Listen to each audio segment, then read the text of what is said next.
ஜெயலலிதா கூட 96ல் பர்கூரில் போட்டிட்டேன். கலைஞர் கூட சேப்பாக்கம், ஸ்டாலின் கூட கொளத்தூர், நரேந்திர மோடி கூட வதோதரா, வாஜ்பாயோட லக்னோ, அஸ்ஸாம் மன்மோகன் சிங், கேரளாவில் திருவரங்காடி பண்ணேன். AK Antony, Vayalar Ravi, Yediyurappa, Bangarappa, S M. கிருஷ்ணா, விஜய் மல்லையா, சதானந்த கவுடா, ஜெகதீஷ் ஷட்டர், சித்தராமையா, இவங்க கூட எல்லாம் வேட்புமனு தாக்கல் பண்ணியிருக்கேன். அவங்கள யார் ராயவர் அப்படின்னு நினைக்க ஆமா, அவங்க என்ன பயங்கரமா கமெண்ட் அடிப்பாங்க. ஏன் இப்படி பாக்குறாரு? இப்ப விஜய் ஏத்து நீங்க நிக்கிறீங்களா? அப்படி வேட்புமனு தாக்கல் பண்ணியிருக்கேன். இந்த தேர்தலில் வந்து விஜய் தான் பரபரப்பா பேசிட்டு இருக்காங்க. சரி, என்னுடைய இது வந்து நான் இது மாதிரி இருக்கிறதுனால விஜய் கூடயும் போட்டி போடுவோம். எல்லா வழிகளையும் தாங்கிக்கிட்டு என்னுடைய மக்களுக்கும் நடுவுல வேற யாராலையும் உள்ள நுழையவே முடியாது. இப்ப நீங்க விஜய் ஏத்து ஜெயிச்சுட்டா என்ன? அல்ல, ஒருபோதும் நடக்காது. திடீர்னு ஹார்ட் அட்டாக் தான். ஒரு வேளை ஜெயிச்சுட்டா இல்ல சார், ஒருபோதும் நடக்காது. இது வரைக்கும் 254 தேர்தலில் போட்டிட்டு இருக்கேன். இந்தியா ஃபுல்லா, இந்தியா பூரா. இது வரைக்கும் ஒரு வாட்டியா ஜெயிச்சிருக்கீங்களா? இல்ல சார், அந்த மாதிரி இதே கிடையாது. எனக்கு வெற்றியே பெறக்கூடாது சார். தோல்வி தான் நீங்க தழுவ முடியும். வெற்றிங்கிறது கொஞ்ச நேரம் தான் சுவைக்க முடியும். தோல்வி தாங்கிட்டே இருக்கலாம். என்.டி. ராமராவ் என்ன சொல்றாரு, என்னுடைய மாநிலத்திலிருந்து அவரை தேர்ந்தெடுக்கப்படுறதுனால அன்னபோஸ்டா கொண்டு வரதுக்கு முயற்சி பண்றாங்க. நீங்க அவரை ஏத்து நிக்கிறீங்க? ஆமா, அவரை ஏத்து வேட்புமனு தாக்கல் பண்றது போயிட்டேன். வேட்புமனு தாக்கலும் பண்ணிட்டேன். வெளியே வந்த உடனே என்ன கடத்துறான். கடத்திட்டு போய் அடிச்சாங்களா? அடிக்கல, நிறைய குடும்பப்படுத்துறாங்க. அப்புறம் 96ல் அவர் கூட போய் மீண்டும் போட்டிட்டேன். அப்பவும் திருந்தல. அது 8 தொகுதி சார். 2004ல் வந்து நான் வந்து கின்னஸ் வேர்ல்டு ரெக்கார்டில் என்ன பதிவு பண்ணிக்கிட்டாங்க. மெம்பர்ஷிப் ஐடி கொடுத்துட்டாங்க. எதுக்காக? இது அதிக முறை தேர்தலில் போட்டிட்டு பண்ணதுக்காக. தோத்ததுக்காக. ஆமா, அதை விட்டுறீங்களா? 2013ல் எனக்கு அதிக தரவை சொல்லுங்க, உங்க வாயால சொல்லுங்க. தோத்ததுக்காக கொடுத்துருக்காங்க. இதை பெருமையா வாங்குனீங்க? இது எனக்கு பெருமையா தானே இருக்கு. ஏன்னா தோல்விக்கு கொடுக்குறாங்கன்னா இவருக்கு இதான் வேலை. எலெக்ஷன் வந்து அப்ப சின்ராச கையிலேயே பிடிக்க முடியாது. என்னங்க சின்ராசு? என்னோட மகனை 3 வயசுல கொண்டு போய் வேட்புமனு தாக்கல் பண்ணேன். பெருந்தர இடைத்தேர்தல்ல. உங்க மகனை? என்ன மகனை? அப்ப 3 வயசு தான். அவரையும் டார்ச்சர் பண்ணிருக்கீங்க? இல்ல, அவரு அதிகாரிகள் கேட்கறாங்கல்ல. நான் சொன்னேன், நீ வேட்புமனு வாங்கிக்கங்க, பரிசீலனையிலே தள்ளுபடி பண்ணு. சரி, இது வரைக்கும் நீங்க அதிகபட்சம் அவன் ஓட்டு எவ்வளவு சார்? 2011ல் 6273 ஓட்டு என்னுடைய சொந்த மண்டலம் மேட்டூர்ல வாங்கினேன் சார். அதே டைம்ல நான் ஒரு வார்டு இடைத்தேர்தலில் 0 ஓட்டு வாங்கினேங்க. ஐயோ ஐயோ, மனுஷனாவீங்க ஒரு ஈவிரக்கம் இல்லாம நடந்துக்கிறாங்க. வணக்கம் பத்மராஜன் சார். வணக்கம். எப்படி இருக்கீங்க? நல்லா இருக்கேன் சார். இதெல்லாம் சக்திவேல் கவுண்டர் மாதிரி ஒரு கெட்டப்பு. தோற்றத்துக்கு அப்படியே இருக்கு, அவ்வளவுதான். நீங்க தோக்குறதுக்காக தேர்தலில் நிக்கிறீங்களாமா? இல்ல, தூக்குறதுக்காகங்கிறது இல்லை, அவேர்னஸா பண்ணுவோம். யாரு வேணாலும் இதை வந்து பண்ணலாம் அப்படிங்கறதெல்லாம் கொண்டு வரணுங்கிறதுக்காக இந்த முயற்சியில் நான் ஈடுபட்டு இருக்கேன். இது வரைக்கும் எத்தனை தேர்தல் நின்றுருக்கீங்க? இது வரைக்கும் 254 தேர்தலில் போட்டிட்டு இருக்கேன். இந்தியா ஃபுல்லா? இந்தியா பூரா. கேரளா, ஆந்திரா, கர்நாடகா, தமிழ்நாடு, பாண்டிச்சேரி, டெல்லி, யூபி, மத்திய பிரதேஷ். மற்ற ஸ்டேட்டுக்கு போகும்போது ராஜ்யசபா எம்பி எல்லாம் ரிஜெக்ட் ஆகும். அதர் ஸ்டேட்ல எம்எல்ஏக்கு போட்டாலும் ரிஜெக்ட் ஆகும். எம்பி வந்து ஆல் ஓவர் இந்தியா வேலிட். இப்போ லாஸ்ட் வந்து பிரியங்கா காந்தி கூட, ராகுல் காந்தி கூட, இந்திரா காந்தி கூட, நரேந்திர மோடி கூட வதோதரா, வாஜ்பாயோட லக்னோ, அஸ்ஸாம் மன்மோகன் சிங், இங்கே பல்வேறு மாதங்களுக்கு போயிருக்கேன். 6 ராஷ்டிரபதி, 7 உபராஷ்டிரபதி, 97ல் பயணத்தை KR நாராயணன் கூட முதல்ல பண்ணினேன். அவங்கள யார் ராயவர் அப்படின்னு நினைக்க? ஆமா, அவங்க என்ன பயங்கரமா கமெண்ட் அடிப்பாங்க, பயங்கரமா கலாய்ப்பாங்க. யார் அப்படி உங்களை கமெண்ட் அடிச்சது? இது ஒரு என்ன வீரப்ப மாதிரிலாம் உபமிப்பாங்க.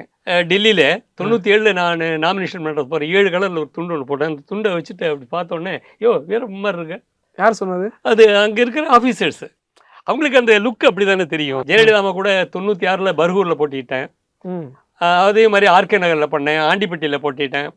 கலைஞர் கூட சேப்பாக்கம், ஸ்டாலின் கூட கொளத்தூர், அது மாதிரி நிறைய தலைவர்களோட போட்டிட்டு இருக்கேன். ஏன்னா முத நான் வேட்புமனு தாக்கல் பண்ணும்போதே அவங்களுக்கு தெரியும் யாரு நம்ம கூட பயணம் செய்யறாரியா. அவங்களுக்கு பார்வையில வந்து நாம ஒரு கோமாளி தான் நினைக்கிறேன். தோக்குறதுக்காக நிக்கிறாருன்னா அப்ப கோமாளியா தானே பார்ப்பாங்க. ஆமா, அவங்களுடைய பார்வை தானே. நீங்க ஒரு பப்ளிசிட்டிக்காக அதை பண்றது? பப்ளிசிட்டிக்கு 1 கோடி ரூபா செலவு பண்ணிருக்கேன் சார். இது வரைக்கும் 1 கோடி ரூபா. 1982ல் தொடங்கின பயணம். எவ்வளவு இழப்புகள். எம்பிக்கு வந்து 25,000 டெபாசிட், அது போயிடும். எம்எல்ஏக்கு வந்து 10,000, அது போயிடும். ராஜ்யசபாவுக்கு 10,000, ஜனாதிபதிக்கு 15,000. இப்போ டெல்லி போயிட்டு வரணும் இல்லையா? இதெல்லாம் எக்ஸ்பென்ஸ் தானே. உதவுறம்பாங்க, யாரும் உதவ மாட்டாங்க. கடைசி நேரத்தில் ஒய்ஃபோட அது இது ஜோலெல்லாம் வச்சுட்டு இது பண்ணிட்டு இருக்கிறது. வீட்டுல திட்ட மாட்டாங்களா? ஆரம்பத்தில் அவங்களாம் எதிர்ப்பாங்க. அப்பாவுக்குலாம் ரொம்ப சந்தோஷம் தான், பையன் எம்எல்ஏக்கு நிற்கிறான், எம்பிக்கு நிற்கிறான் அப்படின்னு. ஆனால் ஒய்ஃபெல்லாம் ஏங்க தேவையில்லாத வேலை இதெல்லாம், ஏன் நகை குறை கொண்டு வச்சுட்டு வந்துருக்கீங்களா? உங்களுக்கு இது இந்த ஒரு பொழப்பு தேவையா அப்படிம்பாங்க. இப்போ வந்து அவங்க வேற வழி கிடையாது. மிரட்டி வச்சிருக்கீங்க? என்னங்க மிரட்டி வச்சிருக்கீங்க? இல்லை மிரட்டி இல்லை, அவங்களுக்கு வேற வழி கிடையாது. ஒரு இக்கட்டான சூழ்நிலையை மாட்டிக்கிறோம் இல்லையா. 1988 தேர்தலில் போட்டியிட ஆரம்பித்தேன். நான் ஒரு சாதாரண ஒரு பஞ்சர் கடை தான் வச்சுருக்கேன். ஆனால் என் கடைக்கு நிறைய பேர் வந்து பஞ்சர் ஓட்டுறதுக்குலாம் வருவாங்க. அப்போ தேர்தல் வந்து அறிவிச்சிட்டாங்க. அப்போ நான் சொன்னேன், இந்த மாதிரி தேர்தலில் போட்டி போடுறேன், எம்எல்ஏக்கு நிற்கணும்னு.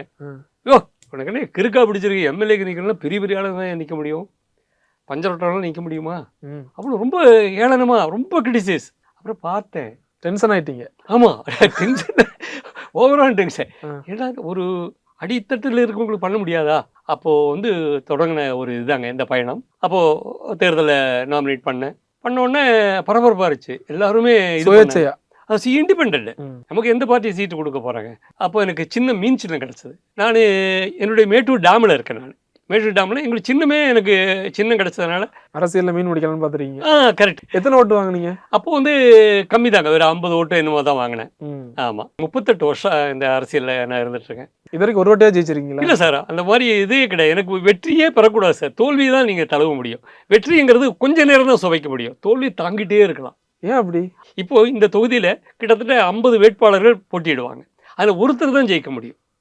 இந்த 49 மனநிலையும் ஜெயிக்கிறங்கிற இதில் தான் இருக்கும்.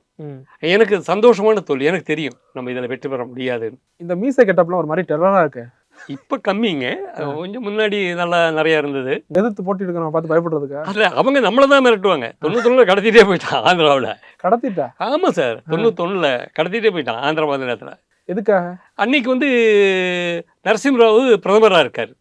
அவரை என்டி ராமராவ் என்ன சொல்றாரு, என்னுடைய மாநிலத்திலிருந்து அவரை தேர்ந்தெடுக்கப்படுறதுனால அன்னபோஸ்டா கொண்டு வரதுக்கு முயற்சி பண்றாங்க. யார? பிரதமர் நரசிம்மராவை. அவர் நந்தியாலில் போட்டிடுறாரு. நீங்க அவரை ஏற்று நிக்கிறீங்க? ஆமா, அவரை ஏற்று வேட்புமனு தாக்கல் பண்றது போயிட்டேன். வேட்புமனு தாக்கலும் பண்ணிட்டேன். வெளியே வந்த உடனே என்ன கடத்துறான். அவன் என்ன சொல்றேன்னா, எங்க மாநிலத்தில் எங்க பிரதமரை ஏற்று எங்க என்டி ராமராவே நாங்க வந்து அவருக்கு சப்போர்ட் பண்றோம், நீங்க வந்து போட்டியா? கடத்திட்டு போய் அடிச்சாங்களா? அடிக்கல, நிறைய குடும்பப்படுத்துனாங்க. இப்ப சந்தோஷமா இருக்குது. அன்னைக்கு கடத்துறது சந்தோஷமா சொல்லிட்டு இருக்கீங்க? இல்ல, அன்னைக்கு ரொம்ப கஷ்டப்பட்டோம். ஆனா இப்ப அதெல்லாம் மாறிடுச்சு இல்லையா, இப்ப சந்தோஷமா தானே அதை சொல்லணும். எத்தனை நாள் கடத்தி வச்சிருந்தாங்க சார்? ஒரு வாரம் சார். அன்னைக்கு என்னுடைய அதிர்ஷ்டம் என்னன்னு கேட்டீங்கன்னா, பிஜேபியோட பங்காலட்சுமி நாமினேஷன் பண்ணது நான் தப்பிச்சேன். இல்லைன்னா என்ன முடிச்சிருப்பாங்க. அப்புறம் 96 அவர் கூட போய் மீண்டும் போட்டிட்டேன். அப்பவும் திருந்தல. அது 8 தொகுதி சார். 2 தொகுதி சட்டமே என்னாலதான் சார் வந்தது.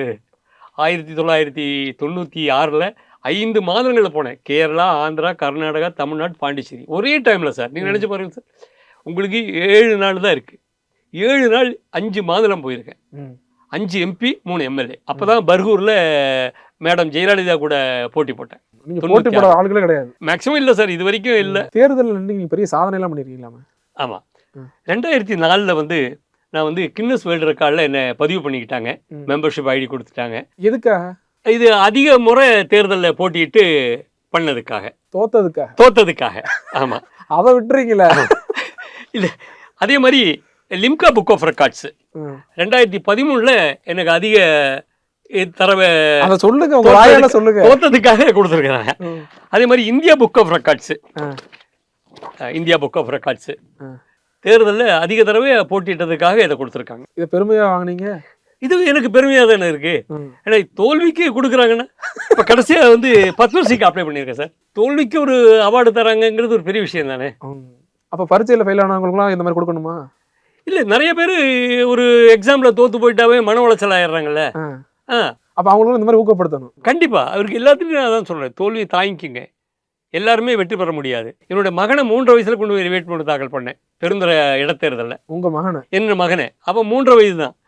அப்புறம் அந்த அதிகாரிலாம் வேட்புமனுலாம் வாங்க மாட்டேன் அதெல்லாம் ஒன்று. அவரையும் டார்ச்சர் பண்ணிடுவீங்க? இல்லை, அவர் அதிகாரிகள் கேட்குறாங்கல்ல. நான் சொன்னேன், நீ வேட்புமனு வாங்கிக்கோங்க, பரிசீலனையிலே தள்ளுபடி பண்ணுங்க. சரி, ஒரு தேர்தல் நிற்க எவ்வளோ செலவாகுது சார்? இப்போ வந்து ஒரு தேர்தலுக்கு குறைஞ்சது டெபாசிட்டு, போக்குவரத்து செலவு அதெல்லாம் சேர்த்து கிட்டத்தட்ட ஒரு 50 ரூபா ஆகிடும் சார். 50 ரூபான்னா 50,000 ரூபா ஆகிடும். ஆமாம். வெறும் 50,000 ரூபா தானே? இல்லை, எனக்கு இப்போதைக்கு நானும் வேற எந்த செலவும் இல்லையே. நோட்டீஸ் அடிக்கிறது இல்லை, இது பண்ணுறது இல்லை. பிரச்சாரம் பிரச்சாரம்னா போகிறதில்ல சார். ஒரு வேட்புமனுவோட நிப்பாட்டிக்கிறது. வேட்புமனுவோட சரி திருப்பி பார்க்குறவங்ககிட்ட ஓட்டு கேட்பேன், அவ்வளோதான். அதான் நீங்க தோக்க போறீங்க அப்புறம் அதை கேட்டுக்கிட்டு. இல்லை இருந்தாலும் அவங்களுக்கு அவங்கள சந்திக்கும் போது எனக்கு ஓட்டு போடுங்க அப்படிங்கிறது தானே முறை. சரி, இதுவரைக்கும் நீங்க அதிகபட்சம் அவன் ஓட்டு எவ்வளோ சார்? 2011 6273 ஓட்டு என்னுடைய சொந்த மண்டலம் மேட்டூரில் வாங்கினேன் சார். 6273 ஓட்டு. அதே டைமில் நான் ஒரு வார்டு இடைத்தேர்தலில் 0 ஓட்டு வாங்கினேங்க. ஆனால் அந்த தொகுதியை பொறுத்தளவுக்கு, அந்த வார்டை பொறுத்தளவுக்கு நிறைய நண்பர்கள் எனக்கு யாருமே ஓட்டு போடல. அதில் நான் 0 ஓட்டு வாங்கினேன். அப்போ அவங்க மேலே உங்களுக்கு கோவம் வரலையா? அவங்க நம்மளை ஏதோ ஒரு காமெடி பீஸாக நினச்சிக்கிட்டாங்கன்னு நினச்சிட்டு விட்டேன். இப்போ விஜய் எதிர்த்து நீங்கள் நிற்கிறீங்களாமே? அப்படி வேட்புமனு தாக்கல் பண்ணியிருக்கேன். விஜய் எதிர்க்கிற என்ன காரணம்? அதெல்லாம் ஒன்று விஜயெல்லாம் எனக்கு இல்லை. கடந்த சட்டமன்ற 2021 எடப்பாடி பழனிசாமியை கூட போட்டி போட்டேன். அது மாதிரி தான் இந்த தேர்தலில் விஜய் தான் பரபரப்பாக பேசிகிட்டு இருக்காங்க. சரி, என்னுடைய நான் இது மாதிரி இருக்கிறதுனால விஜய் கூடயும் போட்டி போடுவோம். அவர் வெற்றி தோல்வி அடைவாருங்கன்னு சொல்ல முடியாது. மிகப்பெரிய பரபரப்பாக இருக்கார். விஜய் மாதிரி நீங்களும் 2 தொகுதியில் நிற்கிறீங்களாமே? ஆமாம், நான் என்னுடைய மேட்டூர், என்னோட சொந்த தொகுதி மேட்டூர், இப்போ பெரம்பூர் ஒன்று. ஆமாம், இந்த 2 தொகுதி சட்டமே என்னால் தான் சார் வந்தது. ஆமாம், 1996 5 மாதங்களில் 8 தொகுதியில் தாக்கல் பண்ணேன். 5 MP 3 MLA. அப்போ தான் மேடம் ஜெயலலிதா கூட பர்கூரில் போட்டி போட்டேன். அது காரணமானது நான். இப்போ நீங்கள் விஜய் எடுத்து ஜெயிச்சுட்டா என்ன ஆகும்? அல்ல, ஒருபோதும் நடக்காது. திடீர்னு ஹார்ட் அட்டாக் தான். எனக்கு அட்டாக் வந்துடும்ல. ஒரு வேளை ஜெயிச்சுட்டா? இல்லை சார், ஒருபோதும் நடக்காது. நீங்கள் விஜய் எடுத்து நிற்கிறீங்கன்னு விஜய்க்கு தெரியுமா? தெரியும் சார், தெரியாது. அவருக்கு யாரை தெரியும்? இப்போ அவரு தாக்கல் பண்ணியிருக்கேன், நானும் தாக்கல் பண்ணியிருக்கேன், அவ்வளோதான். சரி, வாழ்த்துக்கள். நன்றி. விஜய் ஜெயிச்சிருங்க. தேங்க்யூ.